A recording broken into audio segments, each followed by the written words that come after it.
사도행전 2장 43에서 47절 보겠습니다.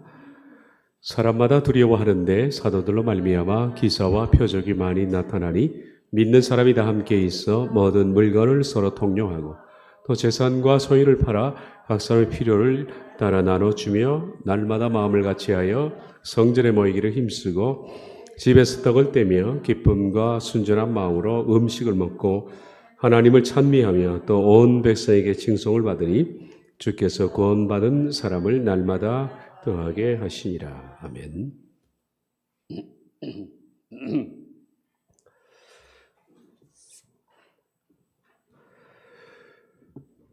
처음 교회, 초대교회 처음 교회, 우리 가장 건강한 교회의 모습을 읽었습니다. 세상에서 처음 탄생한 교회의 모습입니다. 마치 이제 갓 태어난 순백의 아이가 같아.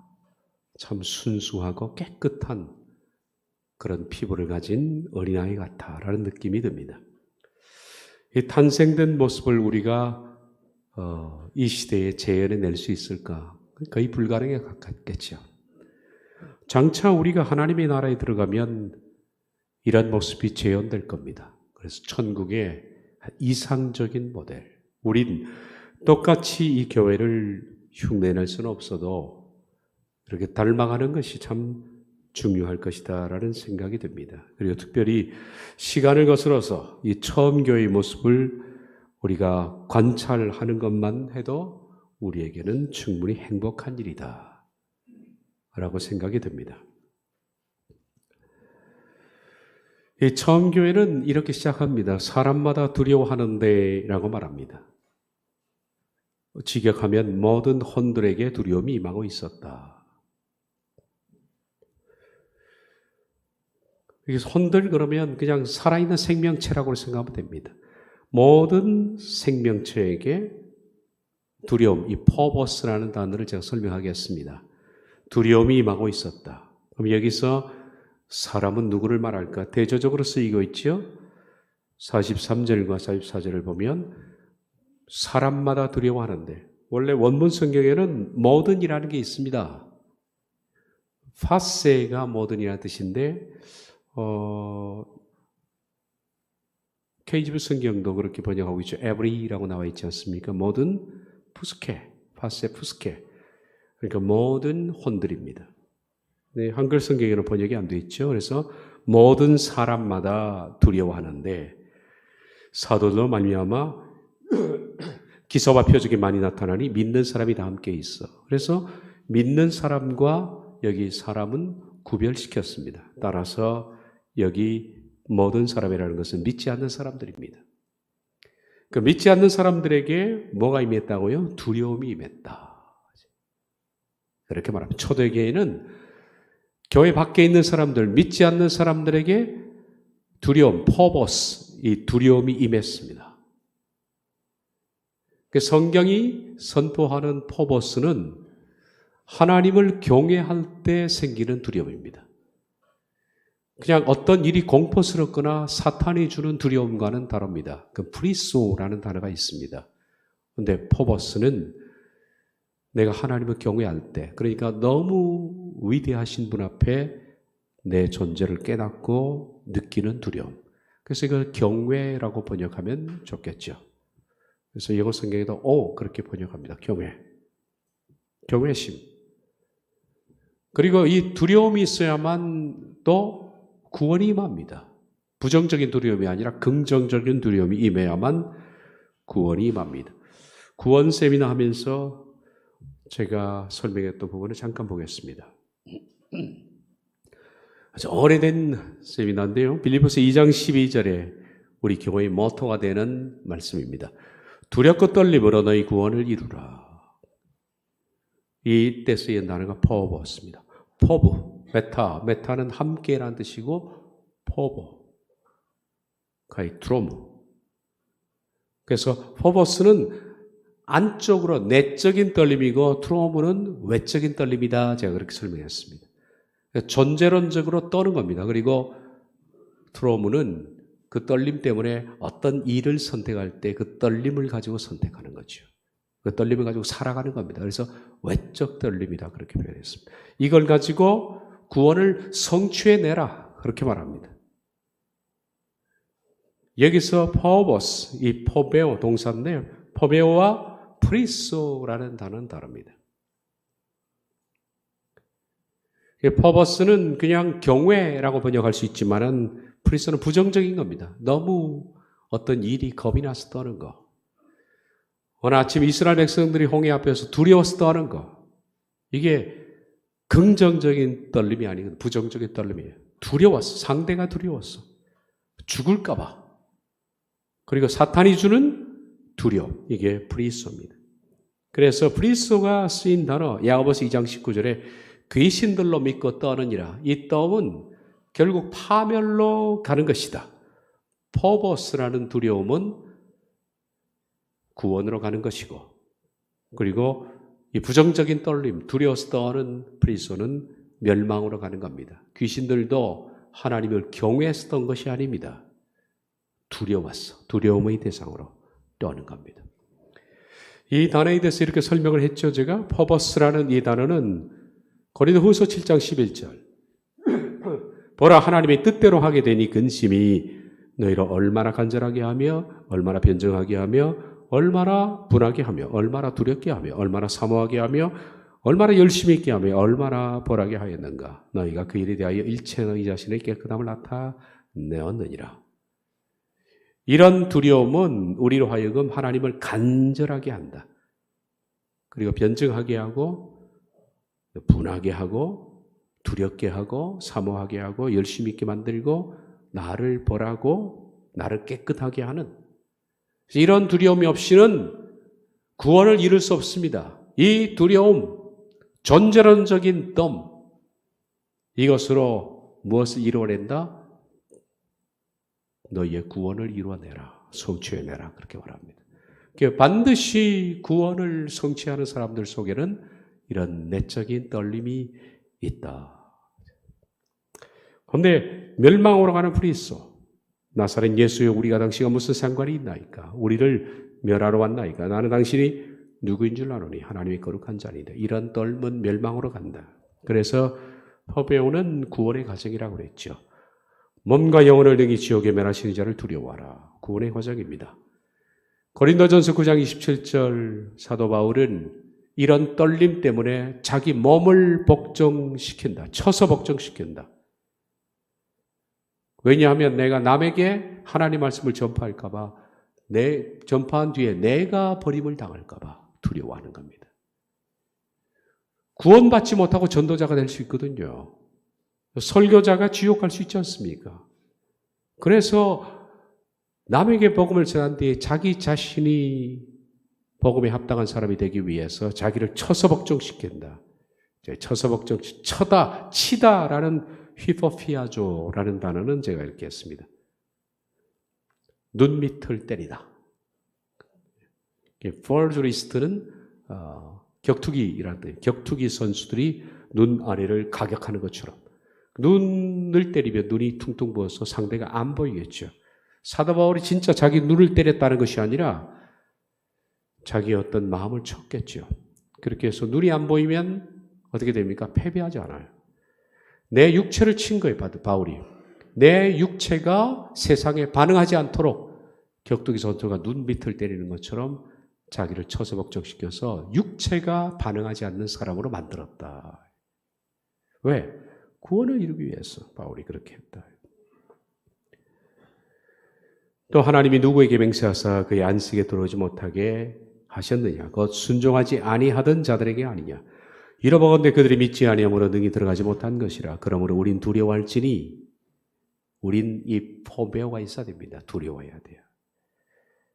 왜 이런 두려움이 있으면 어떻습니까? 그의 안식에 들어갈 약속이 남아있을지라도 너희 중에는 혹 이루지 못할 자가 있을까 함이라.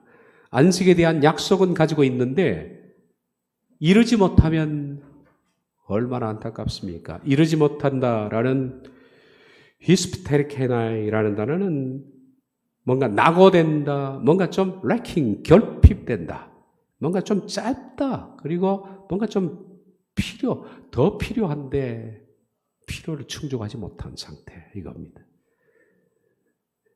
그러니까 우리가 안식에 들어가려면 능히 구원에 합당한 열매를 맺어야 되는데 약간 부족한 거예요. 약간 부족해요.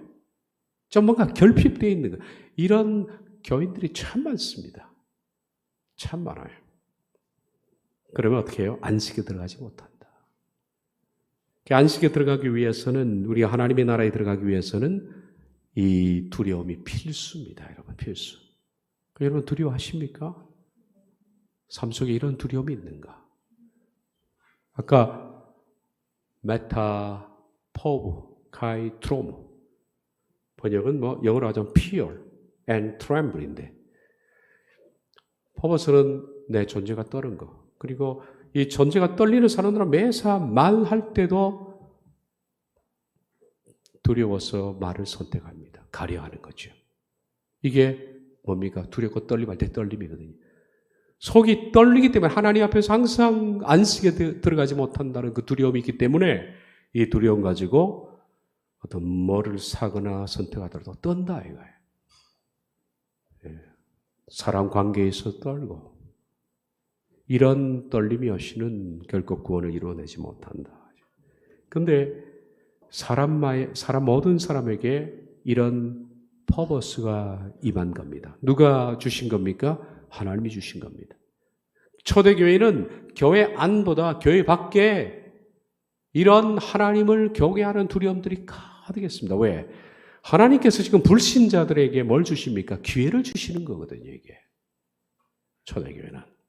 누구든지 하나님을 두려워하는 마음을 가지고 들어오라는 거예요. 그러니까 믿는 사람은 아닌데 하나님에 대한 경외심들이 생기는 거예요.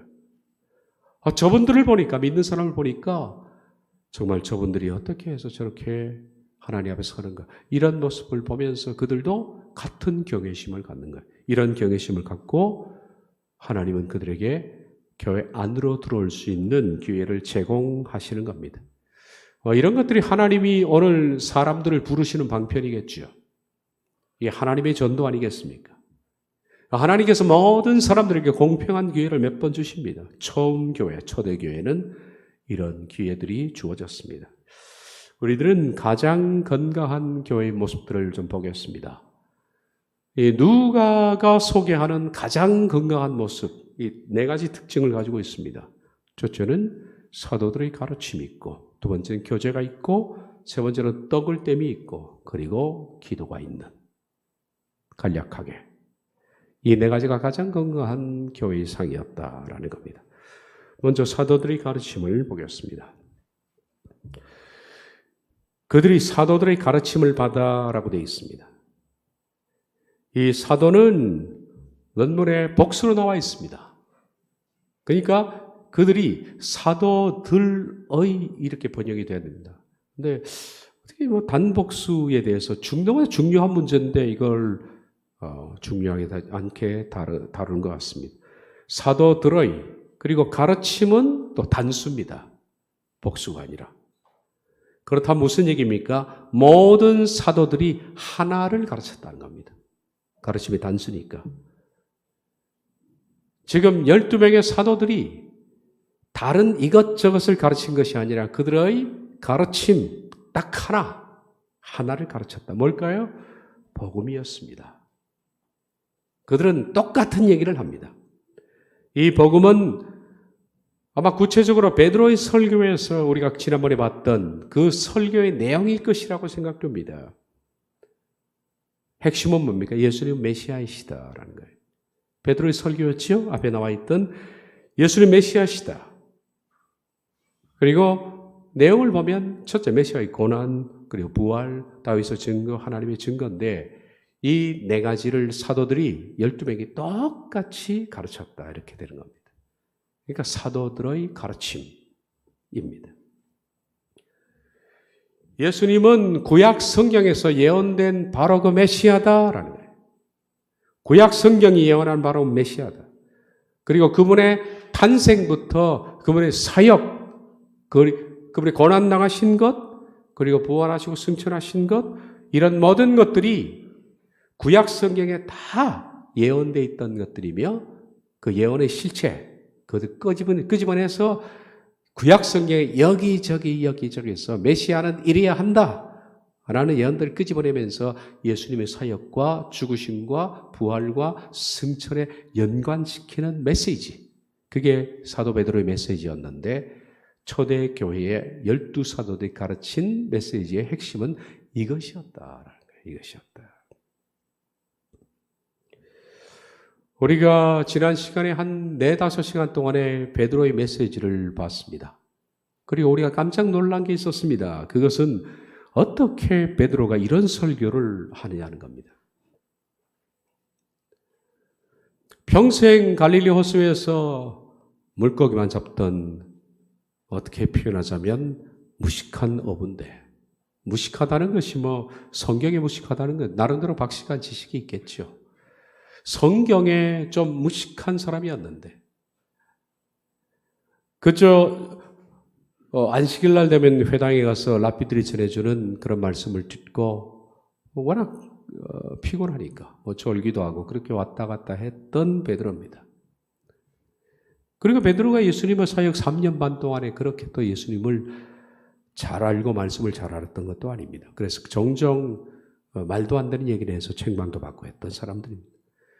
그런 베드로가 어떻게 당대 최고의 랍비들, 성경에 능통하고 구약을 히브리어로 전체를 통째로 완기까지 하는, 하루 종일 아침부터 늦게까지 성경만 필사하고 성경을 연구하고 달무드, 미드라, 미시나 이런 것들을 연구했던 당대 최고의 학자들의 입을 베드로가 단 한마디 해석으로 완전히 봉해버릴 수 있는 사람이 되었을까?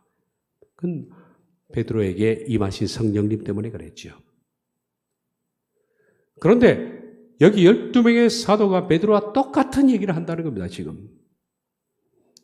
이게 초대교회의 사도들, 지도자들이었습니다. 그리고 지도자들의 가르침, 성경과 똑같은 얘기를 하는 지도자들의 가르침을 듣고 초대교회의 사람들이 영은 자랐다. 목사는 똑같은 얘기를 해야 된다. 설교라는 것이 헬라어로 호몰레고입니다. 호몰레고. 호모는 카타라는 뜻이죠. 호모. 그죠? 카타, 이퀄이라는 뜻입니다. 레고는 스피크입니다. 말하다는 뜻이에요. 설교는 같은 것을 말하다라는 뜻이 뭐가 같을까요? 성경과 같은 얘기를 해야 됩니다. 설교는. 설교자가 성경 읽어놓고 성경과 다른 얘기를 하는 것은 설교가 아닙니다. 설교의 가장 기본은 호몰레고, 같은 얘기를 해야 된다. 성경과. 누가 하느냐? 청중이 들으면 알잖아요. 아, 성경적인 얘기구나. 판단이 있으니까 우리 모두가. 그런데 오늘 초대교회로 회복되려면 이 처음교회 회복은 바로 같은 얘기를 하는 설교자, 성경과 똑같은 얘기를 하는 설교자, 게다가 12사도가 모두가 다 같은 얘기를 하는 겁니다. 그들은 참 놀라웠습니다. 이렇게 연약하고 아무것도 아닌 12명의 제자들이 어떻게 이 위대한 메신저가 될 수 있었을까? 그래서 지난 시간에 봤던 것처럼 그들이 베드로가 전하는 말씀을 듣고 찔려 우리가 어찌할꼬? 듣고 찔려 우리가 어찌할꼬? 이렇게 같은 말씀을 하는 걸 듣고 찔려서 우리가 무엇을 할까? 이렇게 물었던 것을 봤습니다. 베드로 앞에서 지금 이스라엘이 존경받던 랍비들의 자존심은 완전히 무너졌습니다. 이런 모습들은 예수님 앞에서도 그들이 무너졌던 모습들이죠. 예수님에게 깨지고 지금 제자들에게 깨지는 겁니다. 예수님의 모습들을 봅시다. 마태복음 7장 28절 29절 예수께서 이 말씀을 마치심에 무리들이 그의 가르치심에 놀라니 이는 그 가르치는 것이 권위 있는 자와 같고 그들의 서기관들과 같이 아니함이니라. 청중은 지식이 없어도 판단은 있습니다. 그래서 서기관과 바리새인들의 가르침과 예수님의 가르침을 듣고 무엇이 성경이라는 것을 그들은 압니다. 그들은 지식은 없어도 판단이 있잖아요. 모든 사람들이. 그래서 놀란 겁니다. 압도당한 거죠. 가르침에 놀랬다라는 나우마조는 설명했던 것처럼 쇠망치로 한 대 얻어 터진, 그래서 어알이 벙벙하다라고 번역하는 것이 좋겠다. 그런 상태였다. 마태복음 22장 15에서 22절을 보면 이에 바리새인들이 가서 어떻게 하면 예수를 말의 올무에 걸릴까 할까 상의하고 자기 제자들을 헤롯 왕과 함께 예수께 보내어 말하되 선생님이여 우리가 아노니 당신은 참되고 진리로 하나님의 도를 가르치시며 아무도 꺼리끼는 일이 없으시니 이런 사람을 외모로 보지 아니하심이니이다. 그러면 당신의 생각이나 어떠한지 우리에게 이르소서. 이제 우리가 이들의 그 괴계를 알고 있죠. 가이사에게 세금을 바치는 것이 옳으니까 옳지 아니하니까 하니 예수께서 그들의 악함을 아시고 이르시되 외식하는 자들아 어찌하여 나를 시험하느냐 세금 낼 돈을 내게 보이라 하시니 데나리온 하나를 가져와 그를 예수께서 말씀하시되 이 형상과 이 글이 누구의 것이냐 이르되 가이사의 것이니이다. 이에 이르시되 그런즉 가이사의 것은 가이사에게 하나님의 것은 하나님께 바치라 하시니 그들이 이 말씀을 듣고 놀라게 여겨 예수를 떠나가니라. 어떻게 필적할 수 있는 방법이 없어요. 그들은 완벽하게 계획을 짰습니다. 바리새인 그리고 헤롯 왕은. 이 둘은 원래 하나가 될 수 없는 사람들입니다.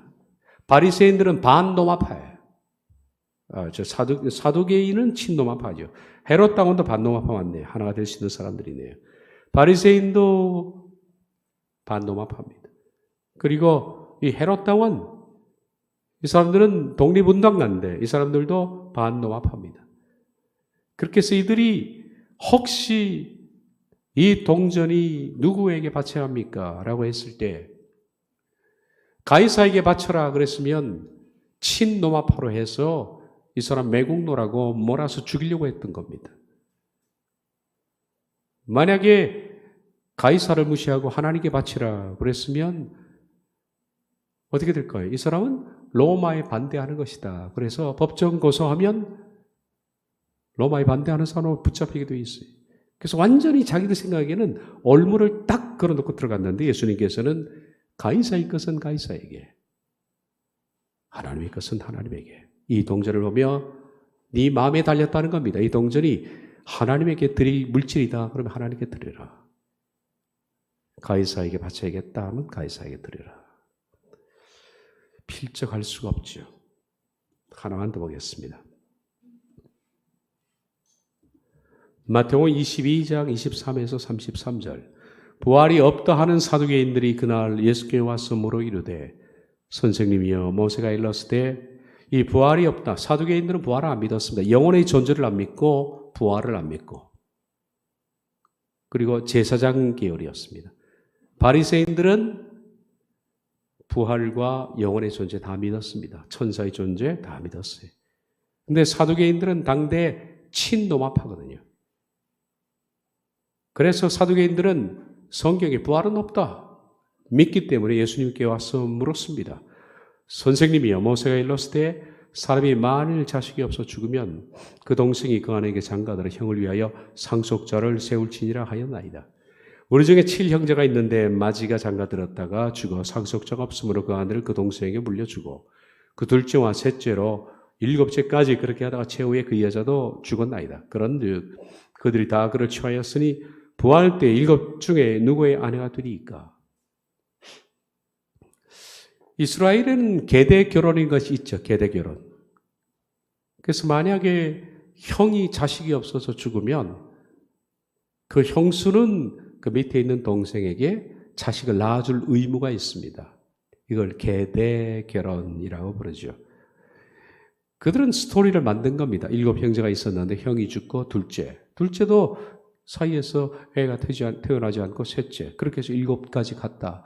그런데 이 부활 교리가 얼마나 웃기느냐라는 얘기입니다. 아니, 그렇게 되면 나중에 다 부활한다면 7명이 전부 남편이 되는데 누구 아내가 될까요? 그러면서 사두개인들은 이런 말도 안 되는 부활 교리를 믿다니 이게 말이 됩니까? 이런 식으로 얘기를 하는 거죠. 예수께서 대답하여 이르시되 너희가 성경도 하나님의 능력도 알지 못하는 거로 오해하였도다. 부활 때는 장가도 아니가고 시집도 아니가고 하늘에 있는 천사들과 같이 들으니라. 죽은 자의 부활을 논할진대 하나님이 너에게 말씀하신 바 나는 아브라함의 하나님이요 이삭의 하나님이요 야곱의 하나님이라 한 것을 읽어보지 못하였느냐. 하나님은 죽은 자의 하나님이 아니요 살아있는 자의 하나님이시니라 하시니 무리가 듣고 거기 가심에 놀라더라. 사두개인들이 완전히 다 떨어진 것이죠. 하나님은 아브라함과 이삭과 야곱의 하나님이다 한 것은 하나님은 살아있는 자의 하나님이다. 그러므로 아브라함도 이삭도 야곱도 살아있다는 겁니다. 이미 죽었지만 살아있다. 그들이 육체적으로 죽었지만 영이 살아있다는 것은 부활이 있다는 것을 말하는 것이 아니냐라고 말했습니다. 자, 나는 아브라함의 하나님이요 이삭의 하나님이요 야곱의 하나님이로다. 이 말씀은 모세가 출애굽기에서 들은 말씀입니다. 모세가 그의 장인 미디안 제사장 이드로의 양떼를 치더니 그때를 광야 서쪽으로 인도하여 하나님의 산 호렙에 이르매 여호와의 사자가 떨기나무 가운데서부터 나오는 불꽃 안에서 그에게 나타나시니라. 그가 보니 떨기나무에 불이 붙었으나 그 떨기나무가 사라지지 아니하는지라. 이에 모세가 이르되 내가 돌이켜 가서 이 큰 광경을 보리라. 떨기나무가 어찌하여 타지 아니하는고 하니 그때 여호와께서 그가 보려고 돌이켜 오는 것을 보신지라. 하나님이 떨기나무 가운데서 그를 불러 이르시되 모세야 모세야 하시니 그가 이르되 내가 여기 있나이다. 하나님이 이르시되 이리로 가까이 오지 말라. 네가 선 것은 거룩한 땅이니 네 발에서 신을 벗으라. 또 이르시되 나는 내 조상의 하나님이니 아브라함의 하나님, 이삭의 하나님, 야곱의 하나님이다. 이렇게 하신 것이 시초입니다. 예수님께서는 이 출애굽기 3장의 얘기를 지금 인용하시는 겁니다. 자, 모세에게 하나님께서 나타나셔서 하나님 말씀하기를 아브라함, 이삭과 야곱의 하나님이다. 근데 모세와 아브라함, 이삭과 야곱은 약 400년 정도의 시간적 격차가 있습니다. 그리고 모세에게 나타날 때는 아브라함, 이삭, 야곱 그들의 조상은 다 죽었습니다. 죽었으면 이미 끝난 거 아닙니까? 우리가 생각하기로. 부활이 없으면 끝났습니다. 영생이 없으면 끝난 거죠. 그런데 하나님께서는 뭐라고 합니까? I am 그럽니다. 현재형입니다. I am. 죽은 사람에 대해서 그러면 이렇게 써야 되지 않습니까? I was 해야 됩니다. 나는 아브라함의 하나님이었고 이삭의 하나님이었고 야곱의 하나님이었다. 이렇게 해야 되는데 400년 이상 지난 시점에 조상들은 다 죽었는데 모세에게 나타나셔서 I am 하셨거든요. 그러니까 아브라함, 이삭, 야곱은 죽었으나 지금 살아있는 거예요. 그러니까 하나님은 죽은 자의 하나님이 아니고 지금도 이들이 살아있기 때문에 살아있는 자의 하나님이다. 이렇게 말씀을 하신 겁니다. 그러므로 죽은 뒤에 사람은 영원히 죽지 않는다. 아브라함, 이삭, 야곱은 죽었지만은 그들은 현재 살아있다. 하나님은 살아있는 자의 하나님이다. 너희가 죽느냐 죽지 않느냐. 죽은 뒤에 영과 육이 분려되어서 육은 흙으로 영은 하나님 앞에서 영원히 심판을 받거나 영생을 얻는다. 너희가 그것을 모른다 하는 거예요. 사두개인들이 이 말씀을 듣고 할 말이 없는 거죠. 바리새인들은 박수를 쳤겠죠. 어떻게 해서 랍비들조차 이렇게 입을 닫을 수밖에 없는 사람들이 되었을까? 12명의 사도들은 성령님이 그들에게 임해서 빛을 비추어 줬기 때문입니다. 성경을 알 수 있는 눈을 이 사도들에게 비춰줬기 때문입니다. 그들이 위대해서가 아닙니다.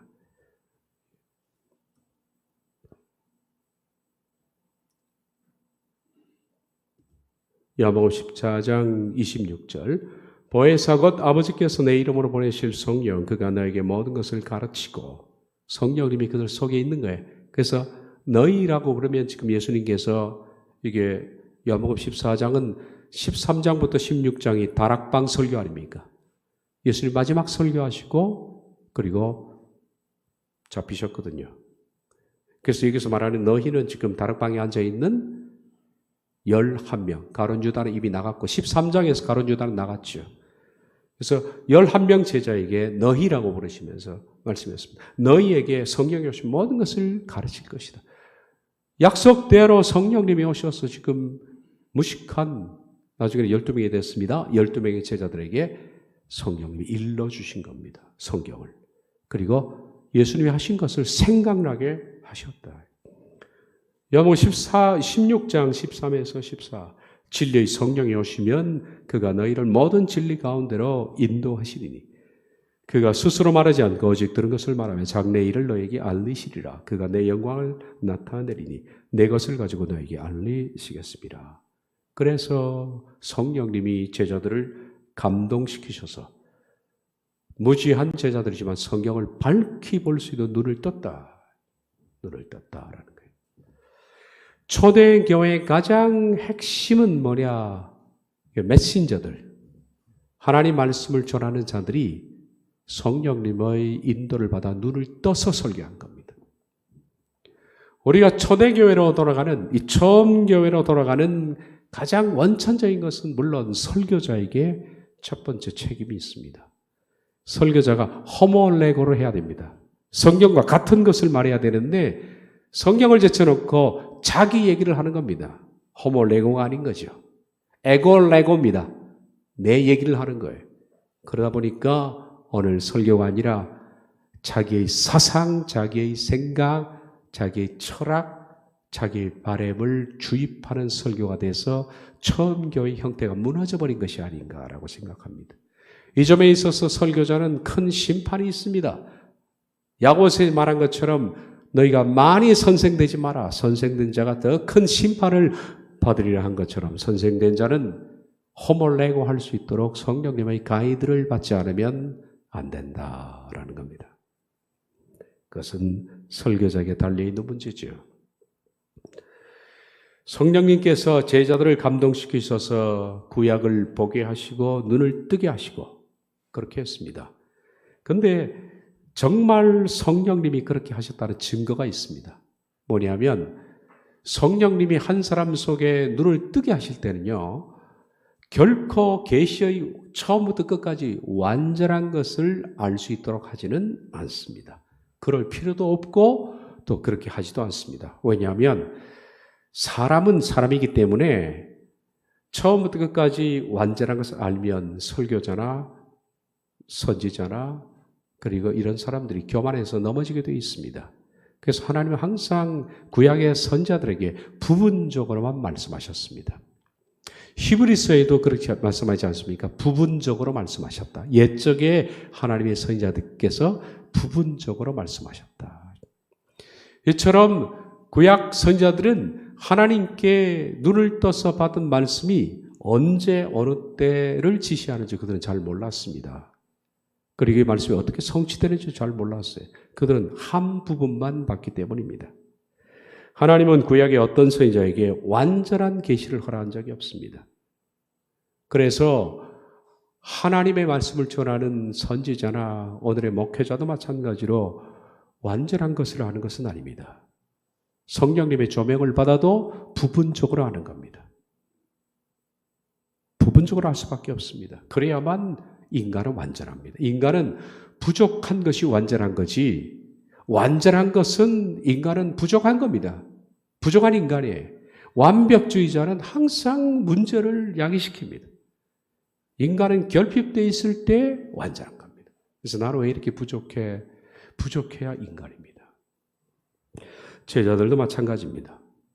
지금 베드로는 이방인에게 복음을 전하는 것이 이상할 정도였습니다. 우리가 이 말씀 알죠? 사도행전 11장 1절에 11절 우리 읽지 않겠습니다. 시간이 없어서. 사도행전 10장을 보면 하나님께서는 베드로가 율법주의에 강하게 사로잡혀 있습니다. 지금 사도행전 2장에서 이렇게 하나님 말씀을 탁월하게 전했던 베드로가 율법에 대해서는 완전히 눈이 감겨 있었지 않습니까? 그래서 하나님은 바로 베드로에게 환상을 주셔서 보자기에 내려오는 부정한 음식을 먹으라 라고 하신 거예요. 율법을 깨라는 거죠.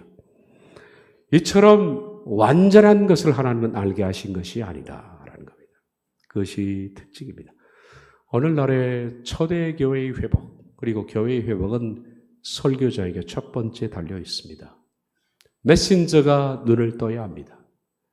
메신저가 오늘날에 보면 남의 설교나 카피하고 다른 사람의 설교를 적당히 짜집기 하고 이런 것들이 관행처럼 되어 있습니다.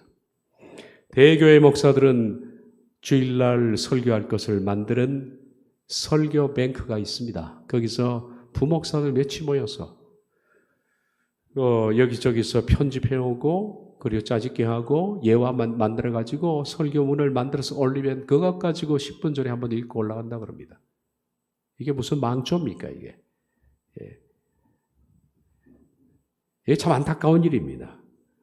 그리고 오늘날 여러분 아무 설교자가 노력하지 않고 성경과 씨름하지 않고 설교할 수 있습니다. 왜냐하면 지금도 설교 전문을 살 수 있어요. 돈을 주면 파는 데가 있습니다. 참 안타까운 현실입니다. 그런데 설교자는 성경과 몸부림을 쳐야 합니다. 그리고 성령님의 눈을 뜨게 하는 일들과 만나야 합니다. 그것이 없으면 설교의 단에서 내려오는 것이 양심 바른 것이라고 생각합니다. 두 번째, 그들은 교제입니다. 시간이 되는 대로만 하고 마치겠습니다. 교제. 사도행전 2장 42절에 보면 그들이 사도들의 가르침을 받아 서로 교제하고 떡을 떼며 오로지 기도하기를 힘썼다. 교제와 떡을 떼는 것은 다릅니다. 교제와 떡을 떼는 것은 다릅니다. 그러니까 여러분 우리가 알고 있는 교제, 이 코이노니아라 이렇게 부르죠. 코이노니아를 대부분 사람들은 잘못 알고 있습니다. 떡을 떼는 것을 교제라고 생각합니다. 이 교제에 대해서는 44절부터 좀 더 구체적으로 설명을 합니다. 그 부분을 보겠습니다.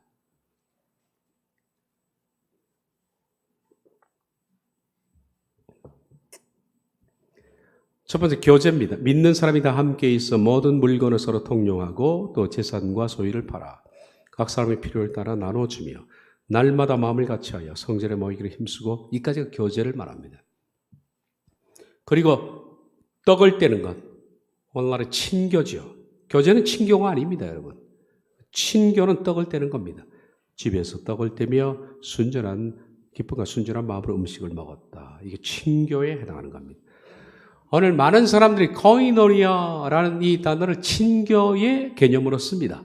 그래서 교회 안에서 구역 예배를 하고 같이 음식을 먹고 좋은 관계를 유지하고 서로 간에 서로 사랑하면 우린 훌륭한 교제를 했다라고 생각하지만은 그건 교제가 아닙니다. 떡을 뗀 것에 불과한 겁니다. 물론 떡 떼는 것도 중요한 문제입니다. 교제, 코이노니아의 뜻을 제가 일러드리겠습니다. 코이노니아는 그리스도를 사랑하는 마음으로 공동체의 고난에 함께 참여하는 것입니다. 공동체의 고난에 참여하는 것. 두 번째, 물질을 함께 나누는 것. 세 번째, 사역을 같이 하는 것. 여기에 쓰인 것이 코이노니아입니다. 여러분, 우리 공동체 자체가 고난을 받을 때 내가 함께 고난에 동참해서 받는 그런 일이 없이 슬며시 빠진다면 그 사람 교제한 것이 아닙니다.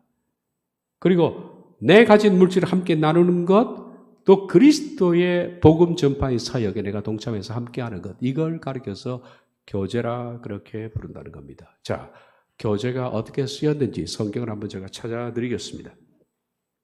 빌립보서 3장 10절을 보면 내가 그리스도와 그 부활의 권능과 그 고난에 참여함을 알고자 하여. 이 고난에 참여한다. 이 참여라는 단어가 코이노니안 이렇게 되어 있죠. 코이노니안 파세마터나우투. 그의 파세마. 이 파세마는 뭡니까? 밑에 제가 써놨죠. 파세마라는 뜻은 고난으로 번역된 것은 견딤. 아주 고통스러운 상황을 견딤. 그리고 고통, 그리고 순환 이렇게 번역할 수 있는 단어입니다.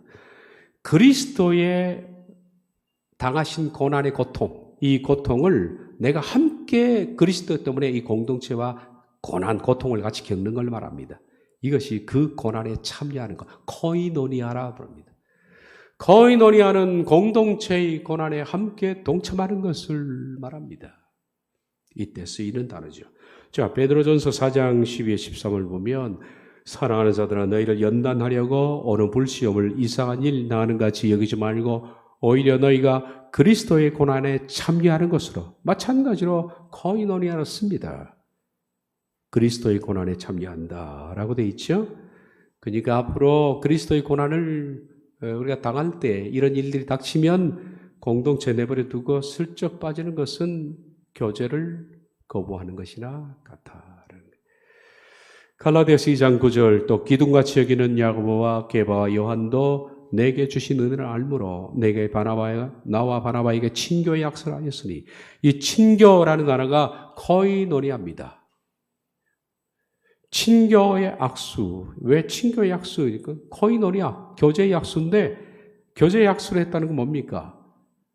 뒤에 나와 있죠. 우리는 이방이 내려고 그들은 할례자에게로 가게 하려 함이라. 친교 약속을 했다는 것은 사역을 나눈다라는 뜻입니다. 그래서 여기 야고보, 게바, 요한은 이스라엘에게 가고 바나바와 바울은 이방인에게 가고 그래서 우리가 이스라엘과 이방을 복음화 하자. 너희는 이스라엘을 맡아라. 우린 이방을 맡겼다. 우리 이 짐을 함께 지자. 이것이 넥시아스, 악수, 코이노니안, 교제의 약수입니다. 그러니까 교제한다는 것은 그리스도의 고난을 함께 나누고 또 그리스도의 사역을 같이 하는 것을 말할 때 쓰는 단어다라는 거예요. 로마서 12장 13절 성도들의 쓸 것을 공급한다. 손대접하기를 힘쓰며 공급이라는 단어가 코이노니아입니다. 번역을 이상하게 했죠. 맨 뒤에 나와 있죠. 하기오는 성도고 코이노니안테스 이건 교제의 교제입니다. 성도들이 쓸 것을 교제하며 뜻입니다. 그러므로 코이노니아는 것은 성도와 함께 물질을 나누는 것을 말합니다. 갈라디아서 6장 6절 가르침을 받는 자는 말씀을 가르치는 자와 모든 좋은 것을 함께 하라. 이게 코이노니아입니다. 나누라라는 뜻입니다. 빌립보서 4장 9절에 15절에도 마찬가지로 참여 이게 전부 다 교제입니다. 내가 궁핍하로 말하는 것이 아니라 어떠한 형편이든지 나는 자족하기를 배웠노니 나는 비천에 처할 줄도 알고 풍부에 처할 줄도 알아. 모든 일 곧 배부름과 배고픔과 풍부와 궁핍에도 처할 줄로 아는 일체의 비결을 배웠노라. 내게 능력 주시는 자 안에서 내가 모든 것을 할 수 있느니라. 나는 풍부하거나 가난해도 관계가 없다. 나는 이 모든 것을 이겨낼 수가 있다. 그런데 너희가 내 괴로움에 물질적으로 함께 나누었다. 내게 물질을 보내었으니 잘하였다. 빌립보 사람들은 너희도 알거니와 복음의 시초에 내가 마게도냐를 떠날 때 주고받은 내 일에 참여한 내게 선교의 목목으로 물질을 공급한 사람은 고린도 교회밖에 없었다. 그렇게 말하는 거죠. 여기서 참여라는 것은 바로 그리스도의 고난에 참여, 물질을 나누는 그런 의미입니다. 그러므로 교제라는 이 단어는 떡을 땜과 다른 걸 알 수가 있겠죠. 교제는 그리스도의 고난에 공동체 함께 참여하는 것, 그리고 물질을 같이 나누는 것, 사역에 동참하는 것. 그럼 여러분 교제하셨습니까? 나는 교제하고 산 사람인가? 여러분 이 공동체의 교제는 굉장히 중요한 문제입니다. 생명과 같이요. 믿는 사람이 다 함께 있어 모든 물건을 서로 통용하고 또 재산과 소유를 팔아 각 사람의 필요를 따는 나눠주며 이것이 교제입니다. 축약해서 마치겠습니다. 그리고 떡을 떼면 했기 때문에 뭐 할 필요 없고요. 떡 떼는 것은 그냥 친교입니다. 그냥. 그리고 마지막 기도는 그들이 사도들의 가르침을 받아 서로 교제하고 떡을 뗐다. 떡을 뗀 기도군요. 기도는 오로지 기도하기를 힘썼다. 자, 초대교회의 네 가지입니다. 사도들의 가르침, 사도들은 허물을 내고 해야 된다. 그리고 두 번째, 코이노니아가 있어야 된다. 그러니까 우리가 이 조그마한 공동체가 정말 공동체의 고난을 함께하고, 그리고 정말 우리가 코이노니아 할 수 있는가. 그리고 만나면 서로 같이 음식을 나누며 서로 사랑의 관계를 유지하는 것이 떡을 땜. 그리고 오로지 기도하기에 힘쓰는 이걸 가르쳐서 천국의 이 땅 공동체라 그렇게 말합니다. 우리가 완벽하게 이 공동체를 재현할 수는 없지만 닮아가도록 노력해야 되겠고 그리고 하나님의 나라의 교회는 이런 모습이 완전하게 회복된 교회가 아니겠습니까? 기도하겠습니다.